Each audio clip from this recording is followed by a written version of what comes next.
In Revelation chapter 12, we find the following in the King James New Testament. And there appeared another wonder in heaven, and behold, a great red dragon, having 7 heads and 10 horns, and 7 crowns upon his heads. And his tail drew the 3rd part of the stars of heaven, and did cast them to the earth. And the dragon stood before the woman which was ready to be delivered, for to devour her child as soon as it was born. Tradition has long taught that these passages define the casting down of Satan from heaven, while the 3rd part of the stars of heaven refers to a 1/3 of the angels being cast down with him.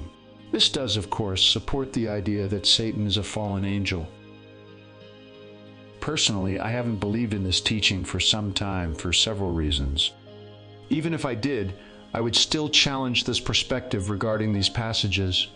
Why? Because this event has nothing to do with Satan being cast out of heaven before even the story of Adam and Eve begins. After all, the serpent shows up in the 3rd chapter of Genesis. How could these passages, written so long afterward, have anything at all to do with what transpired in the Garden of Eden? Do stars represent angels? Yes, but what does that really mean? Please consider the following. And he had in his right hand 7 stars, the mystery of the 7 stars which thou sawest in my right hand. The 7 stars are the angels of the 7 churches. When John beheld the Lord, he saw 7 stars in his right hand. We are told plainly that the 7 stars are the angels of the 7 churches. Now, consider the following. And of the angels he saith, who maketh his angels spirits. Based on this passage, angels are spirits. How many did John see in the Lord's right hand? 7. Might this have something to do with the following? John to the 7 churches which are in Asia.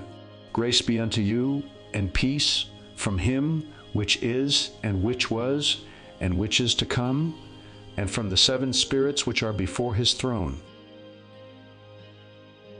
In Revelation 1:4, John sees 7 stars or spirits. In Revelation 1:20, John is told that the 7 stars are the angels of the 7 churches.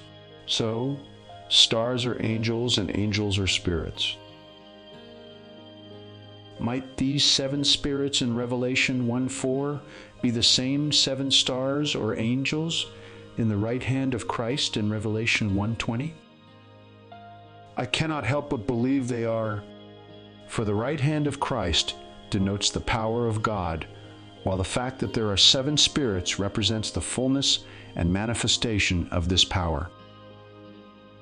So, to be more specific, the 7 stars or angels or spirits represent the distinctive manifestation of the character and light of God. This manifestation is described in the following from Isaiah chapter 11. There shall come forth a shoot from the stump of Jesse, and a branch from his roots shall bear fruit. And the Spirit of the Lord shall rest upon him, the Spirit of wisdom and understanding, the Spirit of counsel and might, the Spirit of knowledge, and the fear of the Lord. And his delight shall be in the fear of the Lord. He shall not judge by what his eyes see, or decide disputes by what his ears hear, but with righteousness he shall judge the poor, and decide with equity for the meek of the earth. And he shall strike the earth with the rod of his mouth, and with the breath of his lips he shall kill the wicked. These passages speak of the Lord Jesus Christ, upon whom the Spirit of God descended after his baptism by John the Baptist. According to Isaiah, it's but one Spirit of the Lord. However, there are 7 characteristics. They are wisdom, understanding, counsel, and might, out of which flows his knowledge and fear, all summed up in his righteous judgment. Do these 7 characteristics describe the angels of the 7 churches? I believe they do. For these are not individual beings to whom Jesus speaks, which would make no sense at all. Rather, Christ is speaking to these characteristics in his people. Please consider, And those who are wise shall shine like the brightness of the sky above, and those who turn many to righteousness like the stars forever and ever.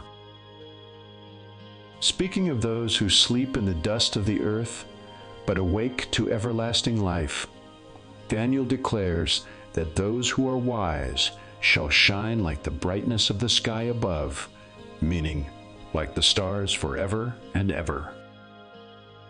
Those who are wise, as in the first of the 7 spirits of God, for wisdom incorporates understanding, counsel, and might, does it not? I find it interesting that our word spirits is the transliteration pneuma, which Strong's defines as a current of air, that is, a breath, blast, or a breeze. A breath? Might this explain the following? But he answered and said, "It is written, man shall not live by bread alone, but by every word that proceeds from the mouth of God." Does breath not proceed from the mouth? It does. So wouldn't every word that proceeds from the mouth of our Maker not be a manifestation of his wisdom, understanding, counsel, and might? In closing, I believe the stars of heaven in Revelation 12:4 are synonymous with the 7 spirits in Revelation 1:4, which are the 7 angels in the Lord's right hand, and the 7 spirits are characteristics of the one Spirit of the Lord, described in Isaiah chapter 11. Allow me to share the following illustration with you regarding these 7 spirits and the 7 churches in Revelation.